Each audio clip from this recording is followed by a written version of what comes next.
Hello there. Happy Friday night. It is Friday, July the 21st, 2023, and I am excited to be here tonight. I tell you what, this stream was scheduled for last night. We were supposed to do 70s Film Frenzy Part 4. That's what this stream is, 70s Film Frenzy Part 4. Talking about some of our favorite films from the 1970s. The 70s is my absolute, I would say, my favorite decade of cinema. It is the grooviest, coolest, decade of cinema ever. I love the vibe and the culture of the 1970s, and I love films that have that 70s aesthetic. Well, whether they're period films that are about the 70s, but especially films that are made in the 70s and that are about the 1970s. So I intended to do part 4 last night. Of course, as things happen, and we had storms in here in the North Georgia area that swept through and basically knocked out the power around 6 p.m. Eastern time last night. The power went out, and I thought, oh boy. Actually, it was before 6 p.m. and the power was out like probably about 3 or 4 hours. And I kept pushing the live stream back an hour. Okay, let's push it to 7, or push it to 8. Let's push it to 9, And eventually I said, okay, I'm just going to wave the white flag and say, it's not meant to be tonight. We're going to postpone it to tomorrow. So that's why we're having 70s Film Frenzy Part 4 tonight. So I appreciate your flexibility. Glad that you're able to join, if you're able to join this live. And if not, hopefully you're catching this on the replay. But I love talking about films from the 1970s, and I want to hear what you think about these films. This particular edition, part 4 of 70s Film Frenzy, we're going to talk about 10 more films in the decade of the 70s. But 8 of those films have Criterion Collection editions. So we are in the midst of the July Barnes & Noble 50% off Criterion Collection sale. There's about a week left in the sale. So the sale goes through next Friday. So we got 1 week to go. So it's a great time to pick up Criterion Collection titles at 50% off. But 8 of the 10 titles that I'm going to talk about tonight are films in the Criterion Collection. So I have 8 of these films on physical media. 2 of these films I do not have on physical media. Now, these are the titles that are not in the Criterion Collection, and I don't have them on physical, but I do want to get them on physical at some point. So I'm going to go over each of these films, and I just want to see what you all think about these movies. So we're going to jump into the 70s in just a moment, but before I do, I thought I would share my screen here, and I want to get your thoughts on something. This is a very special weekend in the world of physical media and entertainment. It is Barbenheimer weekend, folks. Barbenheimer weekend is upon us. Barbie's in theaters. Oppenheimer's in theaters. The Christopher Nolan film and the Barbie film, starring Margot Robbie, Ryan Gosling over here in the Barbie movie. And over here, you've got Oppenheimer with Cillian Murphy and this all-star cast, Robert Downey Jr., both probably going to get Oscar nominations for their roles in Oppenheimer. And the question that I have on my community tab here tonight, and I have over 100, how many votes we have? 120 votes. Let me refresh this page and see how many votes we have now. I'm just curious. 120 votes is 123. So I want to give you the live up to the date tracking of the votes in this community. So I'm saying Barbenheimer weekend is upon us. What's your team? Are you team Oppenheimer? Are you team Barbie? Are you team Barbenheimer? Are you seeing both of these films in the theaters? Or are you neither? Skip. You don't care about Barbie. You don't care about Oppenheimer. You don't care about either of these films. You don't want to see any of them. You're going to be doing something else this weekend. So it looks like we have, actually, the results aren't even shown here. I apologize.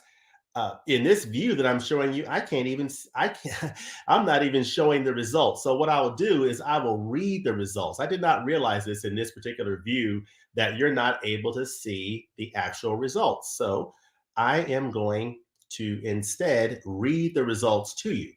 Team Oppenheimer up here has gotten 34% of the votes. So 34% of people in this community responding to this poll are saying, and this is based on 124 votes now, Team Oppenheimer, 34%.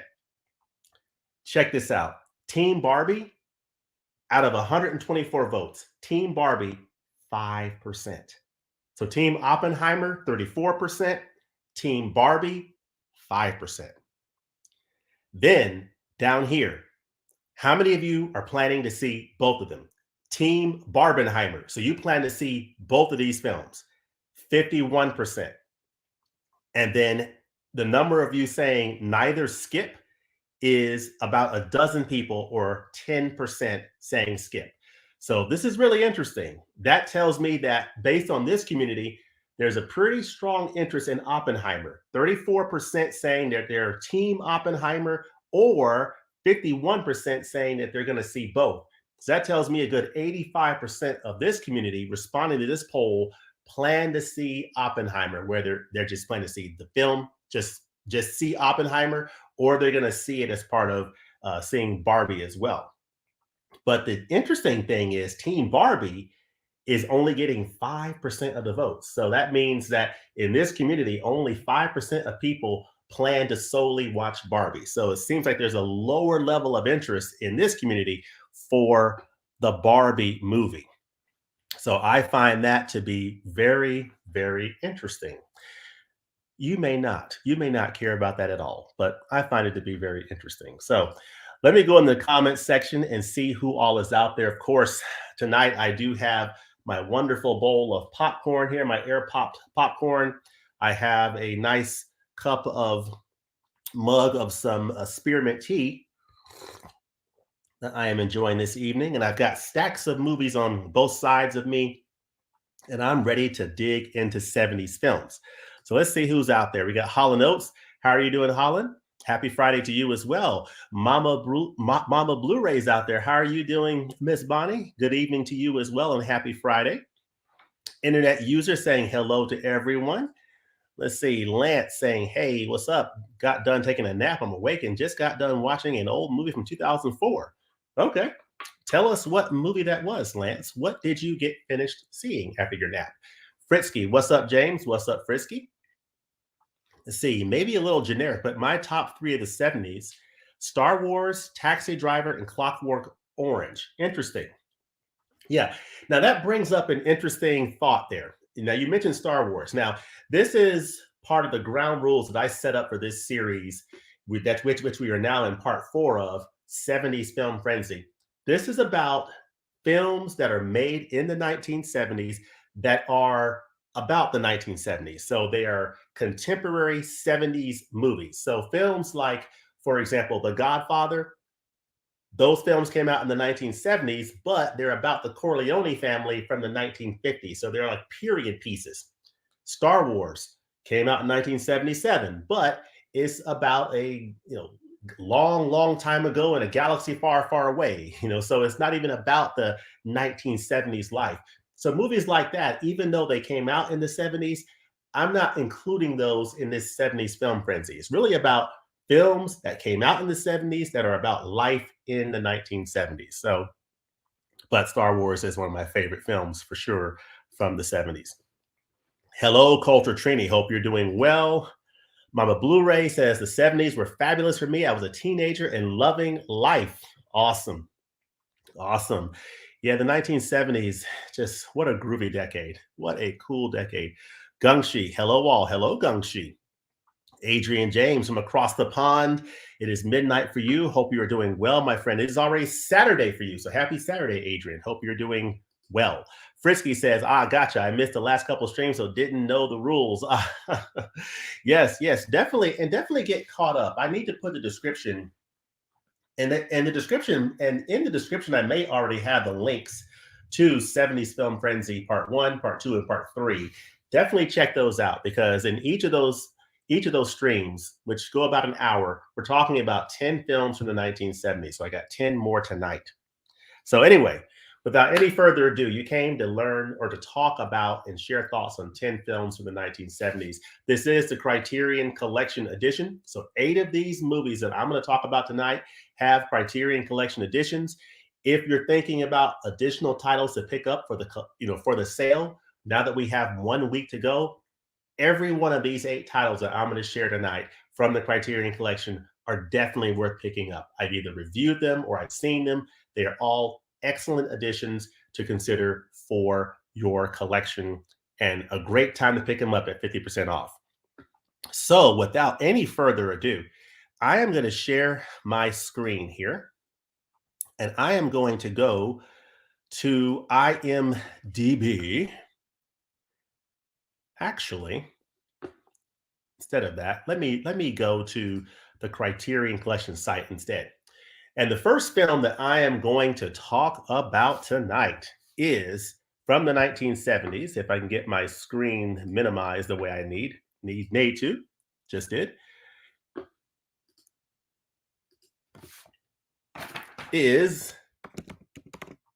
Let me just pull up Melvin. It's a film from this wonderful set, Melvin Van Peebles Essential Films.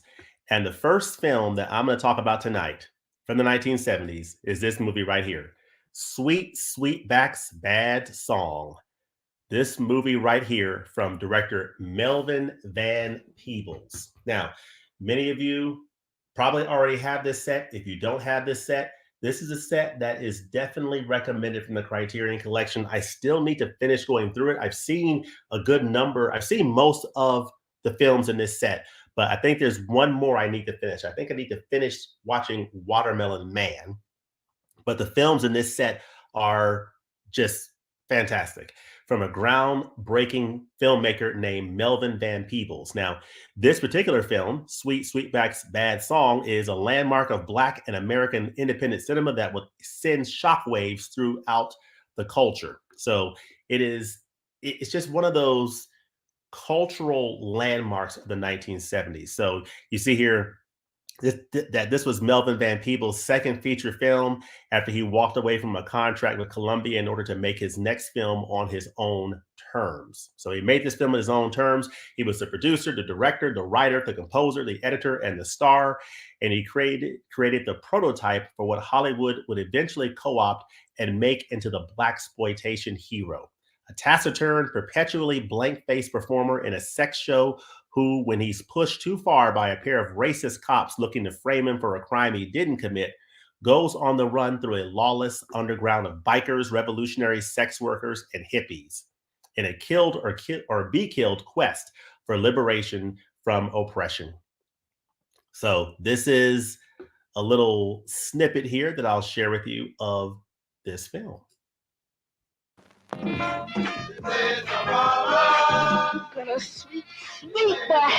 Okay, maybe I shouldn't share that piece, but anyway, you can definitely check out the trailer on the Criterion site. But this is Sweetbacks Bad Song from Melvin Van Peebles. He is the father of Mario Van Peebles, who directed this film, New Jack City. That is also highly recommended. It's not in the Criterion Collection, but highly recommended film starring Wesley Snipes, Ice-T, Chris Rock, Mario Van Peebles, and Judd Nelson. So Mario Van Peebles stars in this film. He directs this film, and it is a really, really good movie.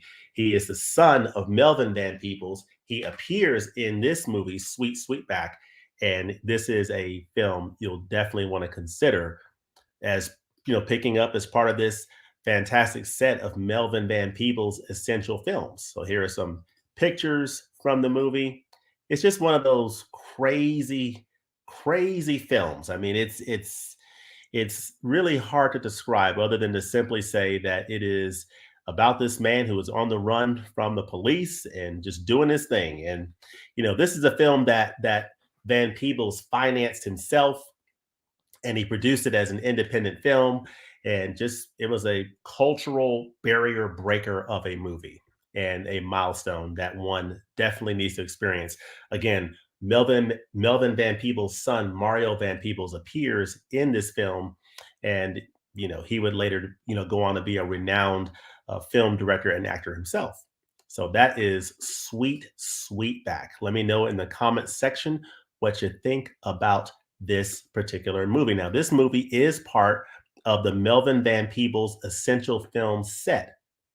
It is from 1971, and there's other amazing films in this particular set, including The Story of a Three-Day Past from 1967 that I recommend. I said that I need to finish watching Watermelon Man from 1970. Then you have Sweetback from 1971, which is the first film of this part 4 of 70s film frenzy that I'm sharing. Don't Play Us Cheap from 1972. Those are the films included in this set. It's available from the Criterion Collection on the Criterion site at $99.96. It MSRPs at $125, but you can get it for 50% off at Barnes & Noble now for $62.50. And it is well worth it. And included in this wonderful set is the film Sweetbacks Bad Song that I highly, highly recommend. So that is the first film in this 70s film frenzy. The second film that I'm going to share, and then I'll pop back out and we'll go into some comments, is a film, and I'll go ahead and show. This is the set. I have the Melvin Van Peebles set right here. Essential Films. Each film has its own sleeve. So I'll go ahead and show the set in case you're considering this for the sale. You have this nice thick booklet, which is really cool. But you have each song. Don't Play Us Cheap. You have Sweetback right here, which has 2 discs, which is really, really cool. You have Sweetback Song, and you have Bad right there. Watch out, Sweetback is back to collect some dues, as it says in here.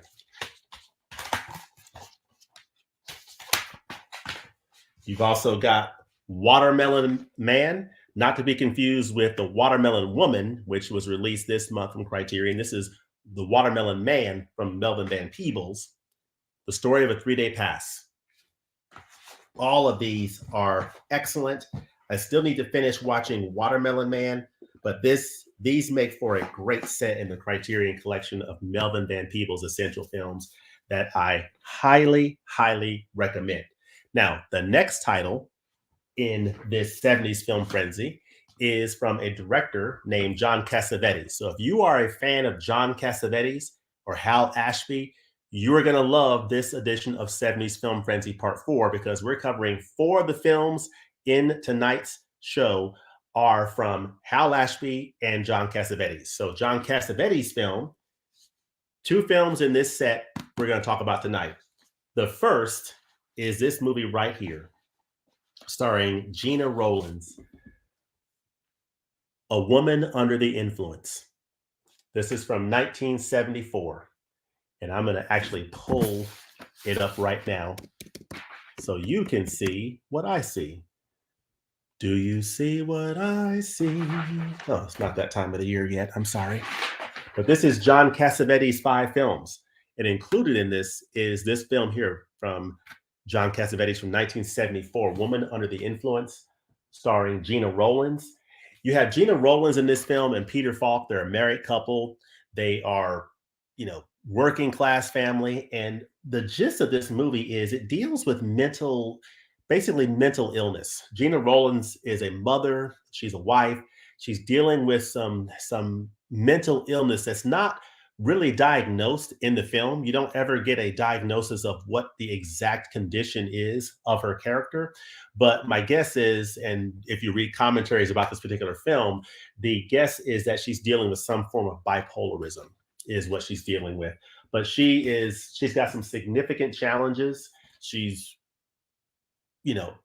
definitely got some issues that she's dealing with. And this film deals with the dynamics of the relationship between her character and Peter Falk's character, and her trying to deal with her life as a mother and as a wife and navigating those responsibilities while also dealing with some significant mental illness. And then also dealing with her parents and her family, understanding that she's got issues, but yet not really understanding what to do about it or how they can best help her, and just the coping mechanisms involved in dealing with situations like this. But this is a fantastic film.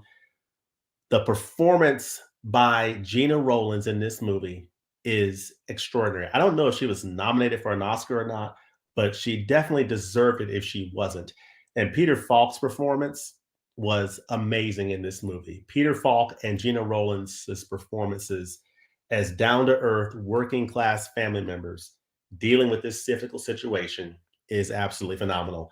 On the back here, it says this uncompromising portrait of a domestic turmoil details the emotional breakdown of a suburban housewife and her family's struggle to save her from herself. Gina Rollins and Peter Falk give unforgettably harrowing performances as a married couple deeply in love but unable to express their ardor in terms the other can understand. This landmark American film is perhaps the most beloved work from the extraordinary John Cassavetes. And this film, A Woman Under the Influence, is part of this amazing John Cassavetes 5 film set that I highly recommend. It's spine number 253 in the Criterion Collection. Each of the films in this set have their own spine number, which is interesting. But this is John Cassavetes' 5 films. This is definitely recommended for the sale as well. There's another film in this set that I'll talk about tonight in this 70s film frenzy. This is the first, A Woman Under the Influence from 1974, starring Gina Rollins. This set is currently selling for $99.96 on the Criterion site. Its MSRP is at $124.95, just like the Melvin Van Peebles set. And you can get it from Barnes & Noble for 50% off or $62.50. And it's a great time to pick up this set. John Cassavetes. I'll actually keep this over here because I got one more film to talk about in this amazing set. So let me go back and see. Was I sharing any of that? Or was I sharing my screen, y'all? Did I have a blunder there?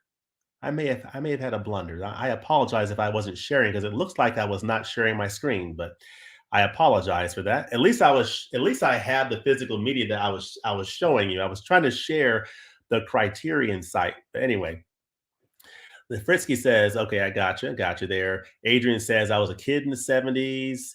See, hey everyone, hope everyone is well. Please smack that like button. Well, I appreciate that. If you're enjoying this, definitely feel free to hit the like button. I hope you're enjoying this. Hope you enjoy talking about films from this decade, because this is, to me, one of the most consequential decades in cinema. I love the aesthetic and I love the vibe of this decade, if you haven't picked up on that already. People saying hello to one another. My ears perked up when you mentioned Hal Ashby. Yes, 2 films from Hal Ashby are in this stream tonight. We're going to talk about it, as well as another film from John Cassavetes, in addition to A Woman Under the Influence. So yes. Hey, Mama Blu-ray. Hey, oh, people. Caveman saying hello to people. Hello, Caveman. Yes. Sweetbacks started the blaxploitation era. Hollywood took Melvin's blueprint and made Shaft, Foxy Brown, etc. One of those you just mentioned, I'm about to get to in a few minutes here. So yes. Hey, Holland Oates. Hope you're well. Okay. Saying hello back to Caveman. People are saying hello to one another. People are happy Friday night. Are y'all happy that it's Friday? I definitely am. It's been quite the week, and I am very happy that it is Friday. So we talked about Sweetbacks song. We talked about A Woman Under the Influence, and now I'm going to actually share my screen. I'm going to share it for real this time, and we're going to go back to IMDb, and we're going to talk about the next film here that I'm going to pull up. And I want to know what you all think of this film. These next 2 films are films that I do not have in my collection. So this film here is from the 1970s. As you see the Barbie advertisement there. I want to know in the comment section, how many of you plan to see Barbie this weekend? How many of you plan to see Oppenheimer? And how many of you plan to see them both? And who plans to see neither one? As we speak, my wife is at the theater right now with her girlfriend seeing Barbie. I will probably try to catch Oppenheimer this weekend, and I'm really gonna be interested to hear what she thinks of Barbie when she gets back. And I've heard some reviews of Oppenheimer so far. I have a feeling I'm gonna like the film. It is a 3-hour film, and the general consensus seems to be that it's a really good movie, extremely well shot, which is to be expected given Christopher Nolan. Gripping story, but if you're not really much of a history buff, it's probably going to feel long for you. If you're into the history and you want to learn more about this man and you get into the performances, it's probably going to hit you in the right place. But yeah, I'm looking forward to it. This is the Towering Inferno. This is one of those disaster films from the 1970s. And this is a film that has an all-star cast similar to another disaster film from this same era called The Poseidon Adventure. In this case, this is the Towering Inferno. And it says here, at the opening party of a colossal but poorly constructed office building, a massive fire breaks out that threatens to destroy the tower and everyone in it. And as you can see here, one motion picture. Steve McQueen is the fire chief. Paul Newman is the architect. Step by step. Floor by floor. This is a race against time to save hundreds of people trapped in a night of blazing suspense as the world's tallest building becomes the Towering Inferno.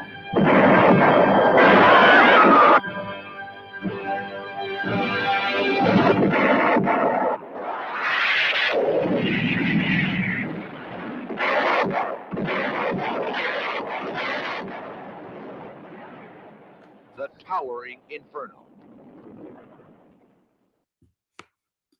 yeah. So yeah, the Towering Inferno is one of those disaster films from the early 1970s. It's from 1974. Of course, you have Paul Newman, Steve McQueen are the headliners amongst an all-star ensemble cast. And it basically is about a massive fire breakout in a skyscraper. And you've got, at that time, groundbreaking special effects and a lot of suspense around this film. It's been a long time since I've seen The Towering Inferno, but it's just one of those classic, disaster flicks from the early 1970s, along with films like The Poseidon Adventure. So it was a disaster film of this era. And a little known fact about the Poseidon Adventure is that it was a joint production between Warner Brothers and 20th Century Fox, and they combined their resources to create the grand spectacle that you see on screen, the grand scale, production. So really interesting film. You have this all-star cast here, including Paul Newman, Steve McQueen, William Holden, Faye Dunaway, Fred Astaire, Susan Blakely, Richard Chamberlain. I mean, Mr. Simpson there. You have Robert Vaughn, Susan Flannery, Robert Wagner. I mean, you name it. I mean, everybody was in this movie. It was an epic film of the day with Mr. McQueen and Paul Newman, who I've just recently started to get into his films. I got the 4K of Cool Hand Luke, and based upon y'all's recommendations, I picked up another. What's this other film I picked up? Hold on, y'all. I need to check out this other film that I picked up. What's the other one? Oh yeah, The Sting. Yeah, I got Cool Hand Luke, and this is The Sting that I picked up based on y'all's recommendations as it's falling on the floor. I have not had a chance to see this yet, but this has Paul Newman and Robert Redford. So I'm looking forward to checking that out very soon. So thank you to the community for recommending that to me. So yeah, that's The Towering Inferno. Let me know in the comment section below if you have nostalgia about this film, if you've seen it. If so, what do you think about it? And let me know what your thoughts are on this film and kind of where it ranks for you in terms of disaster epics of the 70s and just disaster epics in general. But yeah, that's The Towering Inferno. Directed by John Guillermin. So I will stop sharing. I don't know why I stopped sharing, because I still want to share IMDb, because I'm going to go right back to the fourth film I'm going to cover tonight, which is building on Sweetback, how that began to break the ground for what will become the blaxploitation films. Someone alluded to this one in the comment section, and we're going to go right on to it. This is Miss Pam Grier, one of the quintessential stars of the decade. Let's go ahead and play this. All the brothers gather round, because she can really shake them down. Foxy lady, Foxy lady. Pam Grier, that one chick hit squad who creamed you as coffee, is back to do a job on the mob as Foxy Brown. You tell me who you want done, and I'll do the hell out of it. A chick with drive who don't take no jive. Don't take no jive. She's crazy. There's no telling what she'll do. She's sweet brown sugar with a touch of spice. If you see a man anywhere, send him in, because I do need a man. And murder if you don't treat her nice. Sounds like a public menace. Sure do. Foxy's got guts. No ifs, ands, or buts. I better warn you, I got a black belt in karate. And I got my black belt in bar stools. She won't budge when she carries a grudge. So I think you get the idea that you don't want to mess with Pam Grier. You don't want to mess with Foxy Brown. You also don't want to mess with Coffee. So I talked about Coffee in a previous episode of 70s Film Frenzy. In this case, we're talking about Foxy Brown, which is the 1970, I want to say, what year is this? 1974? Yeah, 1974 film from director Jack Hill, starring Pam Grier in the title character. So she's a voluptuous black vigilante, takes a job as a high-class prostitute to get revenge on the mobsters that murdered her boyfriend. So, you know, similar is slightly similar to the Coffee story, in which she's playing this nurse by night or by day and this vigilante by night. In this case, she's playing another vigilante who is on a revenge tour. And this is Pam Grier doing her thing in Foxy Brown, which is just a cool blaxploitation film from the early 1970s, inspired in part by movies like Sweetback from Melvin Van Peebles. So yeah, Foxy Brown. So let's see here. We have Pam Grier. You have Antonio Fargas playing in this. Link Brown, who is her brother in this film. You have Peter Brown playing Steve. Terry Carter. You have this. You have Sid Haig in here, who plays Hayes. Sid Haig is in this film, and some other stars as well. But the headliner, of course, is Miss Pam Grier in this movie as a title character, Foxy Brown. Now, interesting fact about Foxy Brown is that this movie served as inspiration to a film that a lot of people are familiar with from writer-director Quentin Tarantino, in which Pam Grier would play the title role in this movie, Jackie Brown. So, Quentin Tarantino, Jackie Brown was inspired by Foxy Brown, the film from 1974. He brought Pam Grier in to star in this film that came out, in 1997. So 23 years after Foxy Brown came Jackie Brown from Quentin Tarantino. You have Pam Grier, Samuel L. Jackson, Robert Forster, Bridget Fonda, Michael Keaton, and Robert De Niro. What a movie. What a movie. When this movie opens up, it opens up to that classic song from Bobby Womack, Across 110th Street. What an opening. I just love the opening of this film to that music. And I love that song by Bobby Womack. And this film from Quentin Tarantino was inspired by this 1974 film, Foxy Brown, starring Pam Grier. So with that, I'm going to stop sharing and we're going to come back out here and we're going to see some comments and see what y'all think about this. What do y'all think about these 4 movies we talked about so far? Sweetbacks song, A Woman Under the Influence, The Towering Inferno, the disaster epic from 1974, starring Paul Newman and Steve McQueen, and Pam Grier starring in Foxy Brown, which 20 plus years later would inspire Quentin Tarantino's Jackie Brown. So let's see. What do y'all think? Adam saying hello. Hello to you. I just picked up The Heat of the Night. Awesome movie. Hello. Awesome. Hope you enjoyed that. You know, that's funny you mentioned that. I have the Kino Lorber 4K of In the Heat of the Night, as well as the Criterion Blu-ray. I still need to watch that Kino 4K because it's got, I think, 2 other movies as well. So I need to get into that set and see how that movie looks on 4K. Oppenheimer is amazing and heartbreaking. I saw it in an early screening. Oh, definitely recommend it. Thank you, Archie. Yeah, heartbreaking in the sense that I've heard that that Cillian Murphy does a good job. I've heard he does a really nice job embodying the character of Oppenheimer and the weight of responsibility that Oppenheimer felt creating this bomb that was so consequential to human history. So, and I heard that you feel the weight of that on Oppenheimer and through Cillian Murphy's performance. So I'm glad to hear that you enjoyed it, Archie. Neither one. Last movie I saw in theaters was Logan years ago. Yeah, I mean, and that's interesting. A lot of people are going to fall in that bucket of I'm not interested in either of these movies. So that's good to hear. Interesting. Haven't seen it, but Newman and McQueen, so that's promising. Yeah. Yeah, I have not seen The Towering Inferno in a long time. I need to revisit it. Foxy Brown and Jackie Brown desperately needs a 4K. Yes. Folks, when I think about Quentin Tarantino's films that I want to see on 4K, I'm happy we got Pulp Fiction. Very happy about that. Yes, yes. For me, the next one is Kill Bill and then Jackie Brown.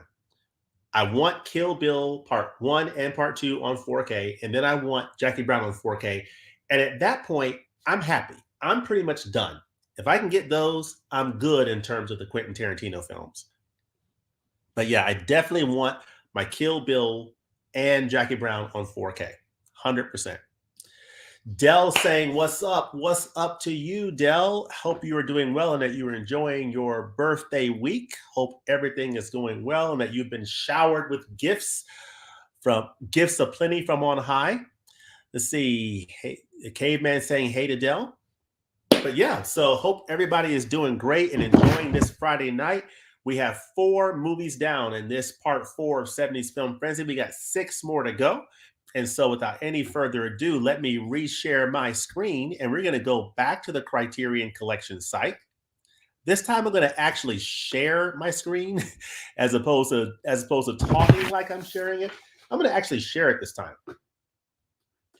I'm not going to feign sharing it. I'm going to actually share it. And we're going to go to this film from the 1970s, 1975. Hal Ashby time, folks. This film here from Hal Ashby, Shampoo. You got Warren Beatty, Julie Christie, and Goldie Hawn. Now, interestingly enough, this is a good film, by the way. Have not seen it in a while, but this is a really interesting film. It reunites Warren Beatty with Julie Christie, who, of course, they appear together in another film that I'll bring up real quickly that I highly recommend. If you don't have this film, folks, definitely consider picking up McCabe and Mrs. Miller. Now, this is an example, if my internet cooperates. Yeah, this is an example of a film that came out in the 1970s. It's a 1971 film, but guess what? It doesn't qualify for 70s Film Frenzy because even though it's a 1971 film, it's a period piece that is about the late 1800s or the early 1900s. So doesn't qualify for 70s Film Frenzy, but I'm bringing it up here because it is another film that stars Warren Beatty and Julie Christie that I highly recommend for the Criterion sale.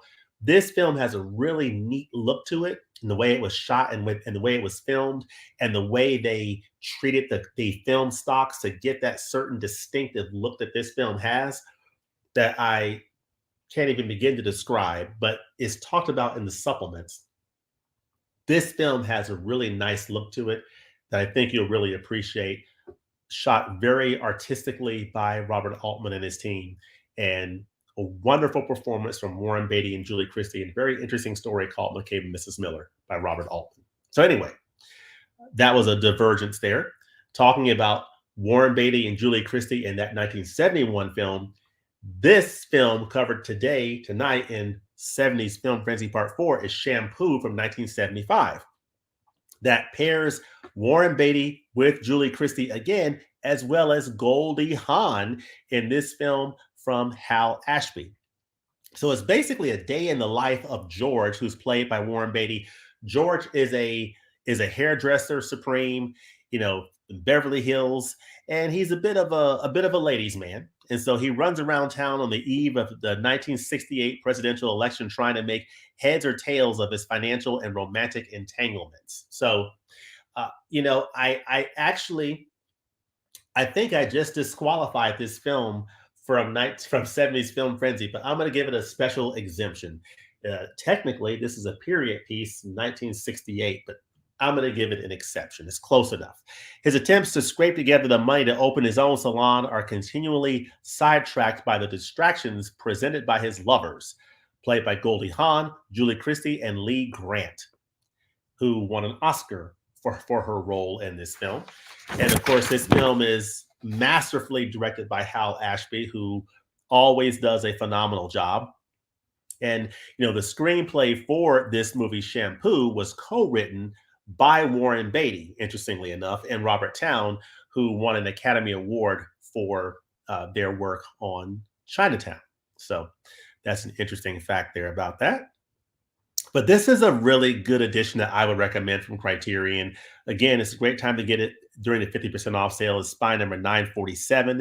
It's 110 minutes. And I'll play a little bit of the trailer here, just a little bit.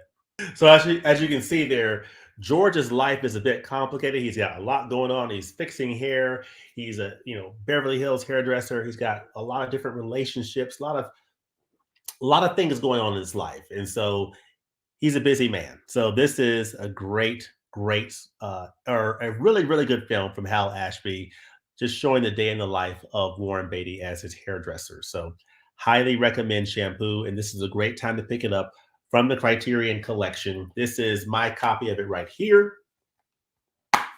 You open it up and you have this little leaflet here. You have the disc. On the inside, it's kind of plain, no real art on the inside, but there you have it. That's Shampoo, and I highly, highly recommend checking that one out. It's definitely worth it, especially during the 50% off sale. So the next film I'm going to go to, I'm going to actually cover this next film and then the next film, 7, and then go back to the comments. So that is Shampoo, starring Warren Beatty, Julie Christie, Goldie Hawn, Lee Grant. She won an Oscar for this film. It's directed by Hal Ashby and is highly, highly, highly recommended. The next film is a film from director Elaine May, starring Peter Falk and John Cassavetes. So interestingly enough, we talked about Peter Falk starring in the film A Woman Under the Influence, directed by John Cassavetes, one of the 5 films in this set right here that I highly recommend. The two of them worked together on that film, but then they would go on to star together in this movie directed by Elaine May called Mikey and Nikki.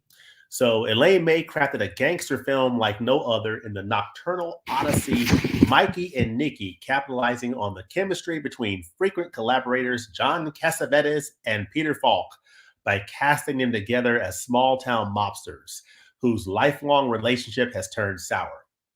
So this film takes place in New York City and over the span of one night. So, set over the course of one night, this restless drama finds Nikki Cassavetes holed up in a hotel after the boss he stole money from puts a hit out on him. Terrified, he calls on Mikey, Peter Falk, the one person he thinks can save him. Scripted to match the live wire energy of his stars alongside supporting players Ned Beatty, Joyce Van Patten, and Carol Grace, and inspired by real-life characters from May's own childhood, this unbridled portrait of male friendship turned tragic is an unsung masterpiece of American cinema. So this is Mikey and Nikki, a film by Elaine May. Currently 50% off at Barnes & Noble, spine number 957. You get a few special features on this edition, but it's definitely one that I would highly recommend checking out, especially during the 50% off sale. I like stories like this that take place over like one night, similar to After Hours that recently got a 4K release, the Martin Scorsese film, that I highly recommend that edition. Very, very interesting film. Different kind of film from Scorsese. This is a film from Elaine May starring Peter Falk and John Cassavetes, who were frequent collaborators. And one of the interesting things you'll see in the supplements for A Woman Under the Influence, it's a really nice interview on there between Gina Rowlands and Peter Falk. And Peter Falk talks about his experiences working with John Cassavetes as a director. And he talks about the fact that when they first started working together, he didn't really enjoy it. and he pretty much all but told him, this will be the last time that I'll be working with you. I will not be working with you again. Of course, he would go on to work with him on a number of different films, which is great because they were a great collaborating team. So these are some pictures from the movie here. Mikey and Nikki will play a little wee bit of it here of the preview. Peter Falk is Mikey. I got a terrific suggestion for you, Nick. I suggest you find somebody you can trust. John Cassavetes is Nikki. They're gonna kill me, Nick. They're gonna kill me. Mikey and Nikki. On a night like this, there are no rules.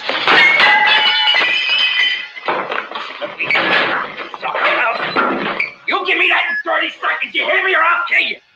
I'm gonna die. You're not gonna die. So a pretty intense night there for these gentlemen. This is my copy right here. It's spy number 957. And it's a nice addition from the Criterion Collection. Again, it's not loaded with special features, but it's a good movie. Comes in at 106 minutes from 1976. Mikey and Nikki, two great stars, Peter Falk and John Cassavetes, and a very tightly knit tale that takes place over the course of one night that I highly, highly recommend checking this out. Mikey and Nikki from the Criterion Collection. So another film of the 1970s to consider adding to your collection as part of the sale. Now, sticking with Mr. Cassavetes, let's go back to this wonderful set that he put out, John Cassavetes Films. And we'll talk about another one of these films from this set called Opening Night. So it's from this wonderful set, and it has its own spine number 255. And it also stars Gina Rowlands, and it's called Opening Night. It's from 1977. Sorry, Gina Rowlands, 144 minutes, and is while in the midst of rehearsals for her latest play, Broadway actor Myrtle Gordon, played by Gina Rowlands, witnesses the accidental death of an adoring young fan, after which she begins to confront the chaos of her own life. Headlined by a virtuoso performance by Rowlands, who also gave a virtuoso performance in A Woman Under the Influence back in 1974. John Cassavetes' Opening Night lays bare the drama of a performer who, at a great personal cost, makes the part her own, and it functions as a metaphor for the director's singular wrench from the heart creative method. So this is Opening Night. You see there's a few features on here, a new conversation at the time between Gina Rowlands and Ben Gazzara, interviews with the producer and the director of photography, and an audio interview from Cassavetes from the 1970s, Opening Night. Another fantastic film from John Cassavetes, starring Gina Rowlands. Just a fantastic film. I mean, you have Gina Rowlands. She's an aging actress. She's facing personal and professional challenges, during rehearsals of a play. And then this event happens. And, this movie has been praised for, it's got a pretty complex exploration of identity and just the psychological struggles, of the lead character played by Gina Rowlands. Similar to, but different types of psychological struggles that you see in A Woman Under the Influence. In that case, she's more of a bipolar, character. In this case, she's just dealing with other psychological challenges that, Gina Rowlands does a fantastic job of portraying in this character. So the film's screenplay was inspired by Rowlands' own experiences in the world of theater. So she was in theater, and that her experiences in theater helped to inspire this particular story of this film from John Cassavetes, Opening Night. So let me know what you think of that film. And this is film number 7 in this episode of 70s Film Frenzy, part 4 or Quattro. And that's the second film in the Cassavetes set. So I'm going to stop sharing. I'm going to come back out here and we're going to see what you all are saying. Let's see. I don't want to see Dell saying thanks for your preferred birthday wishes. Of course, The Departed needs a 4K transfer. Oh yeah, The Departed has not been released on 4K yet, has it? Okay. See, Archie James, we not only want Kill Bill, we want Kill Bill, the whole bloody affair. Oh, okay. The full uncut movie put together, put both parts together. I've not seen it like that. Tarantino still hasn't released it. We've waited long enough. Yeah. Maybe someday. Maybe someday. Culture saying hello to Dell. Archie Cinema says, I love. Are you interested in the new Tarantino film, which centers around a film critic? I have not heard about it. I'm looking forward to Tarantino's next film. I mean, whenever Quentin Tarantino puts out his next film, I'm there. So I'm there. Whatever that is. Have you covered all that jazz in this series? I have not. If not, I give it a huge recommendation, consistently in my top 10. Well, if there is a 70s Film Frenzy Part 5, I might include all that jazz in it. We shall see. Isn't Shampoo on Criterion? You think they will ever release it to 4K? Yeah, you know what? This is a title that is in the collection, Shampoo, spy number 947. I don't know if it will come out on 4K. It's really hard to predict these things, but it's possible. We shall see. I really don't know. I don't know one way or the other, but it's a good movie. I get such a kick out of these two guys in this film. You're talking about Mikey and Nikki? Yeah. Let's see. I'm going to pick up Beast of No Nation. Looks interesting. Yeah. That's a title that's in the collection, right? And that's one that's sort of kind of fallen through the cracks in terms of, my memory, but it's out there and it's available to pick up from the Criterion Collection. Husbands has more of this interaction plus Ben Gazzara. Okay. I have not seen that one. The Killing of a Chinese Bookie might be my favorite of the set. Yep. That is included in this wonderful set here. The Killing of a Chinese Bookie from 1976, 135 minutes, is spine number 254 in the collection. And it is part of the John Cassavetes 5-film set. So yeah, that's a good set, folks. That is a good set along with the Melvin Van Peebles. If y'all are looking for Criterion Collection recommendations, we have one more week in this sale, folks. Hard to go wrong with either of these sets. If you're looking for a box set that maybe that might not be at the top of people's radar right now, those two sets, highly recommended. They'll give you a lot of good entertainment. What a night, Mikey and Nikki. Absolutely. Let's see here. People want to try Mikey and Nikki before buying it. It is on Max. Okay. Good thought. Max has a lot of Criterions. Yeah, that's something to consider, to sort of try them out before, try before you buy, Same with Opening Night is on Max. Yep. The Devils needs a 4K transfer. See, Dell says, I haven't seen Shampoo, but I have seen Black Shampoo. Imagine Beatty with Fred Williamson type swag and rescuing his main woman from a gangster. Yeah. Fred Williamson, man, one of the best. And he's still with us, I believe, one of the best. One of the best. But yeah, Shampoo is recommended.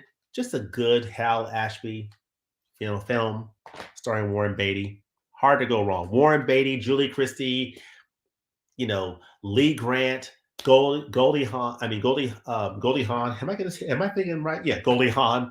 I get names mixed up. Can't go wrong with that. Beast of No Nation is excellent. Okay, I'll keep that in mind. The Melvin Van Peebles set, yes, Prentice. Highly recommended.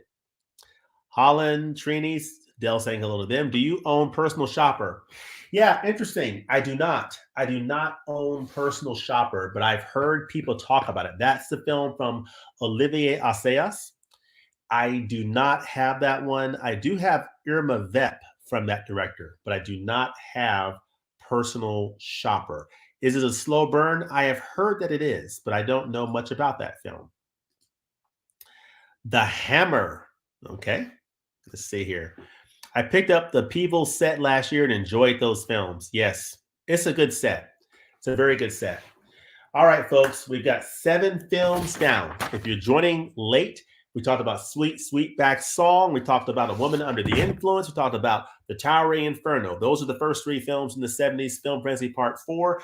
Then we went on to talk about Foxy Brown, starring Pam Grier, that inspired Jackie Brown, the Quentin Tarantino film. We talked about Shampoo, starring Warren Beatty, the Hal Ashby film. We talked about Mikey and Nikki, starring Cassavetes, John Cassavetes and Peter Falk, reuniting again after working together on the film A Woman Under the Influence. So frequent collaborators coming together in this film from Elaine May from 1976, Mikey and Nikki.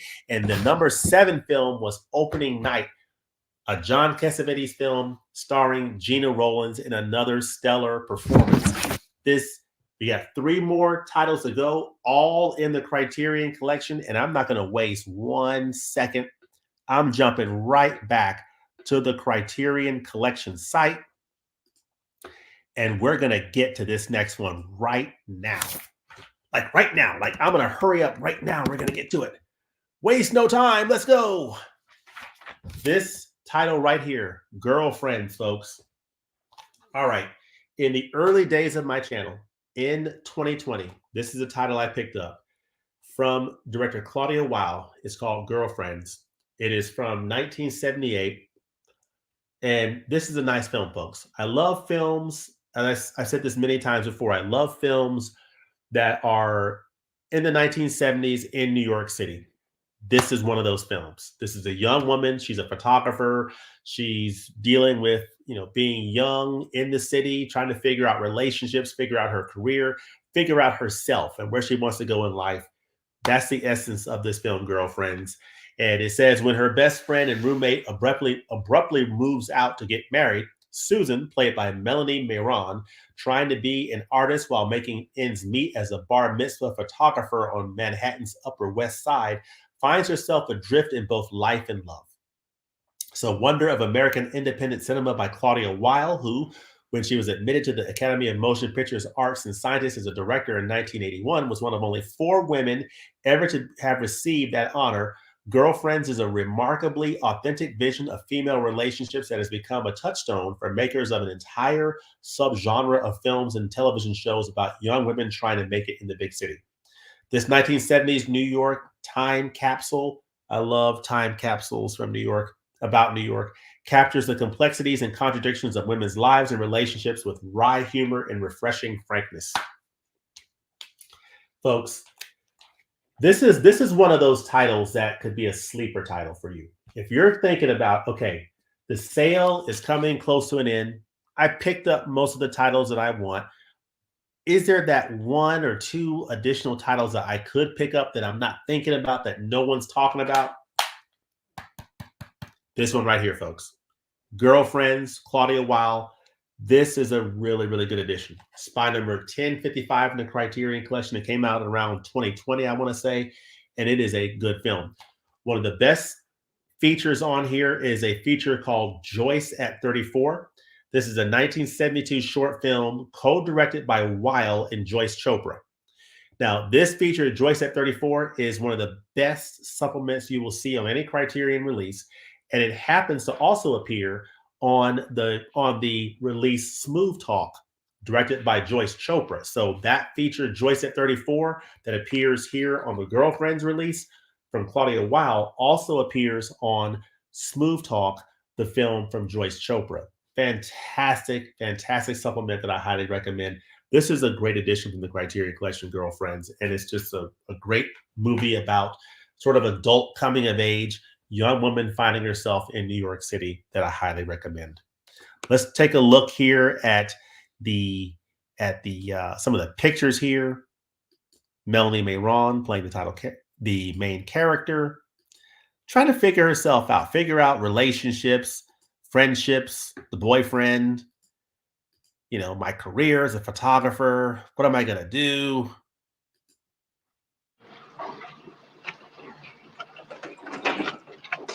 You won't believe it. You're going to be famous and I'm going to be famous. Tell me, what happened? I did it. They're taking 3 of my pictures. 3 pictures, and one of them is of you. Oh, Susan, that's fantastic. Which ones? One of the kids, the one of David's feet, and one of the morning ones with you. But I'm half naked. Oh, you're not naked. Yeah, they love the lighting. That was their favorite one. So yeah, that's Girlfriends by Claudia Weil. Highly, highly recommend it.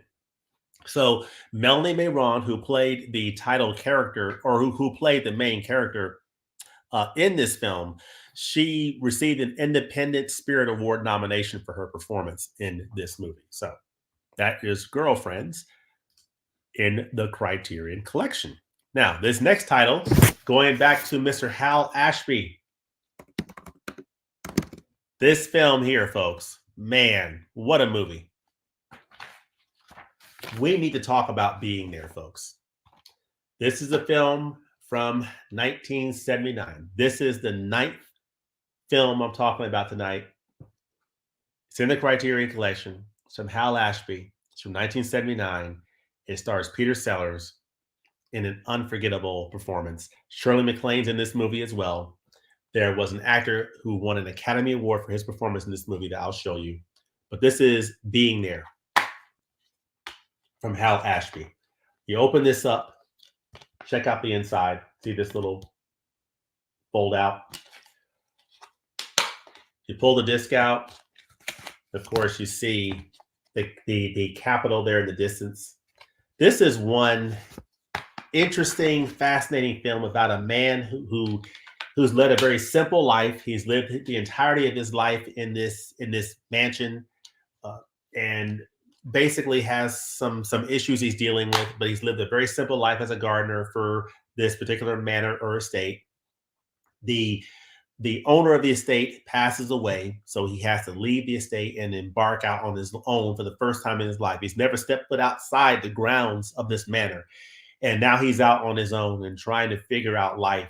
And the simplicity of his life as a gardener is the pathway for him to basically get to places that he would never have imagined his life going, but at the same time, not fully understanding or comprehending the enormity of the situations that he's in. And it's played with such amazing, comedy, but also seriousness. It's just a wonderful balance of seriousness and comedy, given his character, whose condition is not really diagnosed, but he's got some challenges in, understanding and ability to comprehend things around him. But he's able to relate on the level that he's able to relate on, and the people who are interacting with him don't fully understand him. He doesn't fully understand them. And it's a dynamic that goes on throughout the course of this movie that is directed masterfully by Hal Ashby in terms of that continual, tug of war between the lacking of understanding on both sides and how that propels his character to bigger and bigger stages in life. It's just a weird kind of movie. It says here, in one of his most finely tuned performances, Peter Sellers plays the pure-hearted, childlike Chance. He's a gardener who is forced into the wilds of Washington, D.C. when his wealthy guardian dies. Shocked to discover that the real world doesn't respond to the click of a remote, he loves watching television, which is a big part of this movie. Chance stumbles into celebrity after being taken under the wing of a tycoon, Melvin Douglas, who won an Oscar in this movie. He played a dying man in this movie, who mistakes his protege's horticultural mumblings for pronouncements on life and politics. So, here Peter Sellers is talking about gardening and the simplicity of gardening, and other people mistake that to mean some type of profundities and bigger meanings to what he's saying, and it leads him to, great things. He meets the president of the United States. He gets into all these different positions and situations, and it's just played awesome. It's just awesome. It's a hard to describe movie. It's just so good. And I'm glad I finally had a chance to watch this film recently. You have adapted from a novel by Jerzy Kosinski. This satire, both deeply melancholy and hilarious, is the culmination of Hal Ashby's remarkable string of films in the 1970s. So you have Shirley MacLaine, who plays the wife of the dying man. She targets Chance as the object of her desire. This is a fascinating film that I highly, highly recommend. I'm going to stop sharing for a minute I'm going to resume sharing, but I'm going to go to IMDb because I want you all to see. I want y'all to see being there on IMDb. What a film. What a film. What a cast. This is Jack Warden, who played the president of the United States in this movie. What a film, folks. But you had Peter Sellers, who played Chance, the gardener. Shirley MacLaine played Eve Rand. Melvin Douglas won an Oscar, Best Supporting Actor, for playing Benjamin Rand in this movie. Jack Warden played the president, President Bobby. Yeah, Richard Dysart, and several other wonderful actors in this film. But the principals are Peter Sellers, Shirley MacLaine, Melvin Douglas, and Jack Warden. Those were your main principals in this film. I'm Chance, the gardener. The gardener? Yes. Since I was a child, I worked in this garden. Then you really are a gardener? Oh, yes. May I ask your name?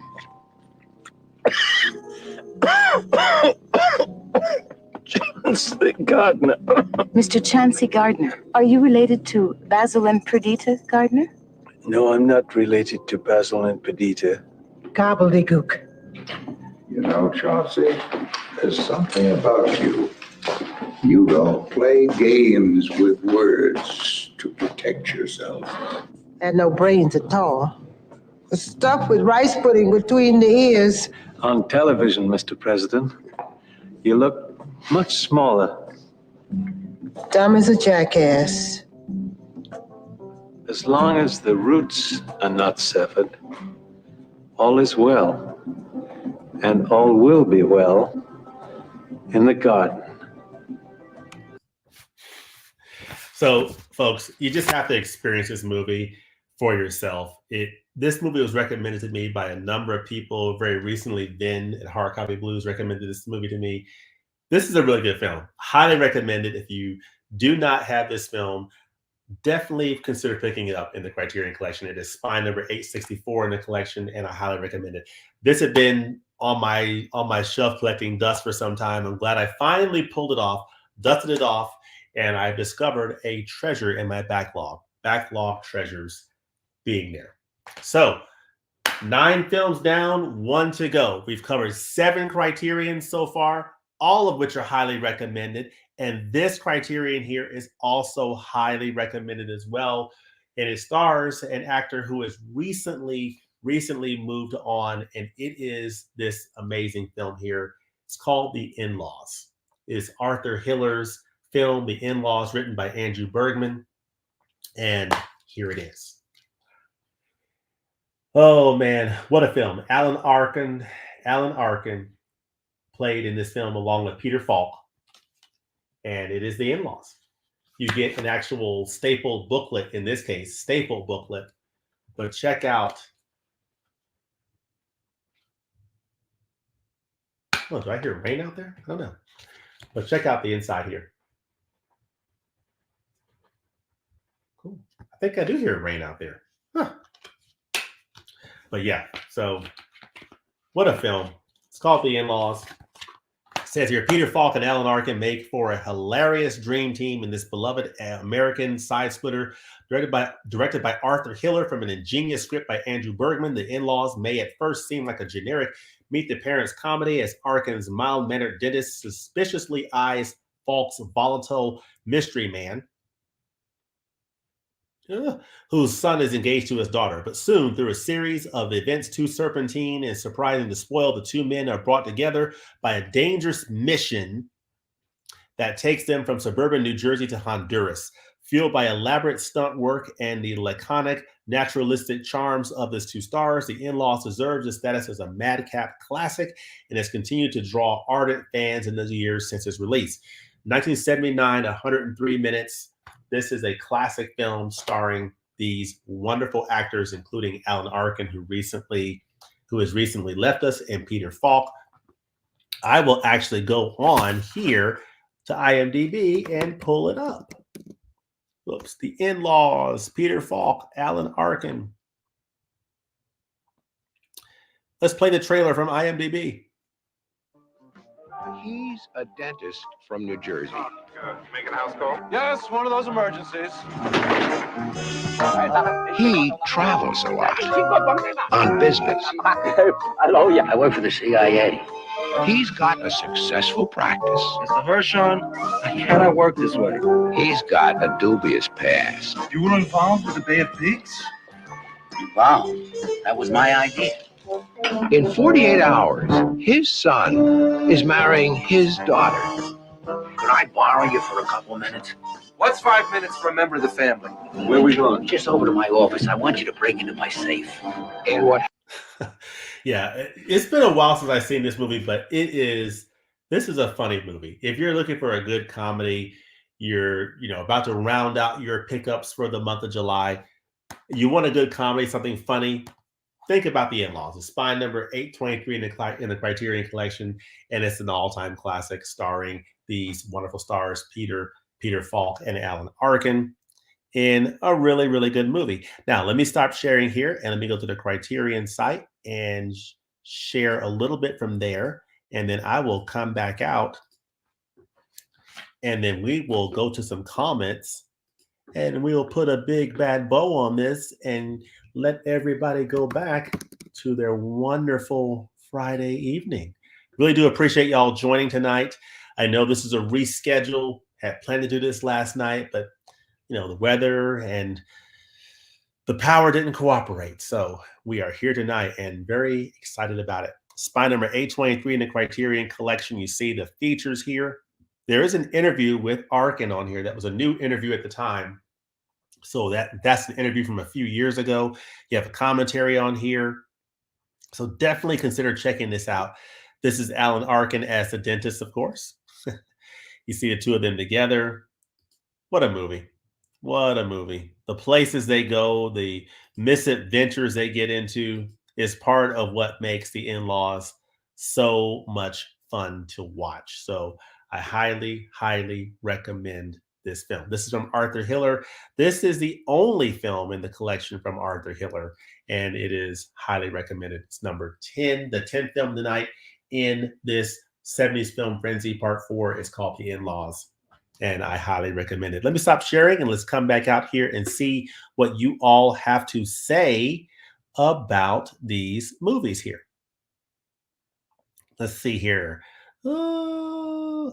See, Vin says, I own Personal Shopper. I was a bit underwhelmed overall. Yeah, I have not picked that one up yet. I've heard mixed things about that. Some people love it, some people hate it, which can probably be said about a lot of films, But let's see. Pam Grier is so good. Oh, she's an all-time classic. I mean, Coffee, Foxy Brown. Of course, years later, she would appear in this wonderful film, Jackie Brown.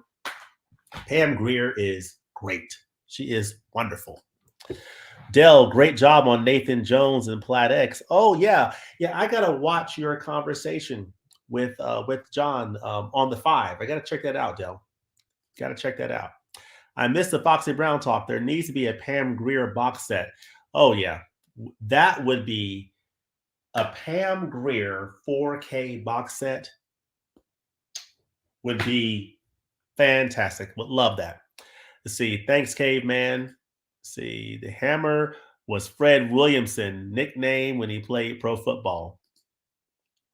Haven't seen Girlfriends, now on my short list. Yeah, I highly recommend it. It's a really good Criterion. Haven't seen Girlfriends, good Criterion. If you'd like, films, New York City, coming of age, adult type story, a person trying to find themselves, dealing with the complexities of career, relationships, go for it.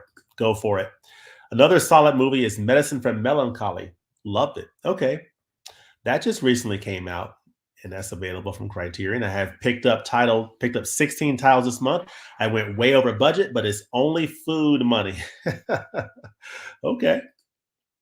See, Vin says, being there is one of my favorite discoveries of the past few years. Yes, Vin, thank you for pushing me to see that on a recent stream. It's been on my shelf, like a few other Criterions. It's been on my shelf, and I just hadn't watched it yet. Went ahead and pulled it out and watched it, and it is phenomenal.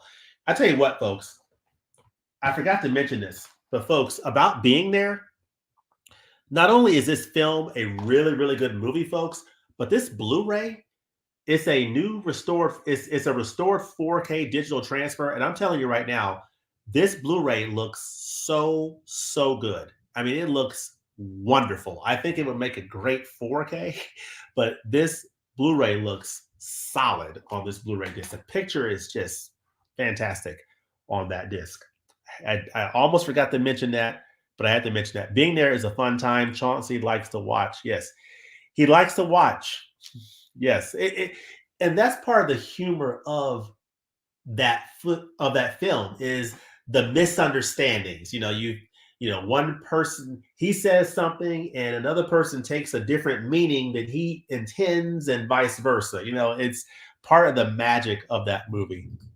Let's see. Being there may be my favorite Ashby film. I will forever like to watch. Yes. Culture saying hey to Vin. Was waiting for Being There, Mr. Hardcopy Blues, but on this one I really enjoyed it. Yeah, I enjoyed it as well, Holland. Really, really good. Vin saying hey to Trini. Glad you liked it, Holland. I saw Being There when I was 11 when I came out. In some ways, it's not so funny version of Arthur. Not saying it's bad, just not a movie for an 11-year-old. Okay. Let's see. Yeah, I can imagine that. Some parts are definitely not for an 11-year-old. Particularly certain parts between Shirley MacLaine and Peter Sellers. There's a certain scene that definitely would not be for an 11-year-old. Let's see. Saying hello to Vin. You haven't seen Being There, gonna push it to the top of my watch pile. Okay. Yeah, definitely do. Sorry. Okay. Dell says Being There sounds like it inspired Forrest Gump. Yeah, I hadn't thought about that, but I tell you what, I would not be surprised if part of the inspiration for Forrest Gump was this movie, because the characters are similar. Although Chance's character is a little bit, they're just a little bit different, but I can definitely see where the inspiration could come from. Being There is the best film about a guy who just wants to watch TV. Yeah, 100%, 100%. Peter Falk is always a win. I agree. I picked up The In-Laws during the sale. Solid comedy. Yeah, it's a solid comedy. Am I saying it's the greatest comedy of all time? No. But it is a really good comedy. If you just want something funny to sit down and kick back and watch, go ahead and pick up The In-Laws. Which reminds me, let me know in the comments if you're watching this on the replay or whatever, or just now, if you have Hopscotch. Do you recommend Hopscotch? I have not picked that one up. Stars Walter Matthau. I'm trying to decide if I want to pick that up or not. Let me know in the comments what you think about Hopscotch. Peter Falk is also great and funny in The Cheap Detective. Okay. I've not seen that one. These movies seem interesting, especially Girlfriends. Unfortunately, with not knowing what back catalog Criterion will update to 4K, I can't buy any back catalog. Yeah, I can understand that. It's one of those things that is hard to do, and because you can't really predict what titles are going to upgrade to 4K. And I actually recently, of course, I did this upgrade of Breathless recently. I have the Blu-ray, now I have the 4K. And I'm quite pleased with this 4K image. Looks very, very nice. I also thought I was getting a 4K upgrade of Hugo, but I got the Blu-ray in the mail from Zavi, so I had to return that. So we'll see how that works out. And then, of course, I have been going through. I'm actually going to watch, after this stream, I'm going to pop in the next film in this set, the Renowned Westerns. I've really been enjoying these films. These films from Bud Buttiker, starring Randolph Scott. Very, very good. And I just did an unboxing today, and we'll be going through this set and talking about this set extensively in August. The Bruce Lee at Golden Harvest. Folks, this set is absolutely stunning. I cannot wait to go into these 4Ks, to go into the book that's in here, the essays, the commentaries, all the features. This is a fantastic set. I cannot wait to cover as part of my August content, but very much looking forward to diving into the Golden Harvest set. Let's see. A Color Purple needs to be part of the Criterion Collection. Yeah, the Color Purple. Yeah. I like Hopscotch. I recommend it. Okay, thank you. Thank you. On Being There could have inspired parts of Rain Man, Kmart, Sucks, and Wapner. Okay. Okay. So yeah, so folks, those are the 10 films that are part of 70s Film Frenzy Part 4. 8 of these titles are titles that are in the Criterion Collection, and I'm going to recap them right here, and right now. One of those titles is from this set, the Melvin Van Peebles set, Sweetbacks Bad Song, that is included in this amazing, amazing set from Melvin Van Peebles right here. Sweetback is spine number 1095 in the Criterion Collection. Highly, highly recommend that. So yeah, Sweetback. You also have 2 films from the John Cassavetes set that's included in here, including A Woman Under the Influence and Opening Night, that I highly recommend. I recommend the entire set as well as the Melvin Van Peebles set. And then you also have these amazing films right here. These amazing films. You have Mikey and Nikki, the Elaine May film from 1976, starring Peter Falk and John Cassavetes. Warren Beatty, Julie Christie, and Goldie Hawn in Shampoo from 1975. Girlfriends from 1978, the Claudia Weil film. Hal Ashby's Being There from 1979, starring Peter Sellers. Wonderful comedy, The In-Laws, starring Peter Falk and Alan Arkin, the recently departed Alan Arkin. So I highly recommend all these films, including The Towering Inferno, the disaster epic from the early 1970s, as well as Pam Grier, starring in Foxy Brown from 1974, the film that inspired Quentin Tarantino's Jackie Brown. Those are the 10 films that make up this part 4 of 70s Film Frenzy. Really do enjoy that y'all, and that really did enjoy talking with y'all about these films tonight. Hope you enjoyed it. Great stream, James, added to my watch list. Glad to hear it. Let me know in the comment section below if you are catching this on replay. What are some other 70s films that you would recommend? Check out the other titles or the other entries in this series, parts 1, 2, and 3. The links are in the description. Definitely check those out. And let me know what you're watching in the theaters this weekend. Are you going to be doing the Barbenheimer thing? Are you watching Barbie and Oppenheimer? Are you watching Barbie? You just watching Oppenheimer? Or you're doing neither? You're watching films on physical media? You're watching baseball? Whatever it is you're into, let me know in the comment section below. But thank y'all for joining tonight, and hope y'all have a fantastic rest of your Friday evening. Peace. Have a great weekend, everybody.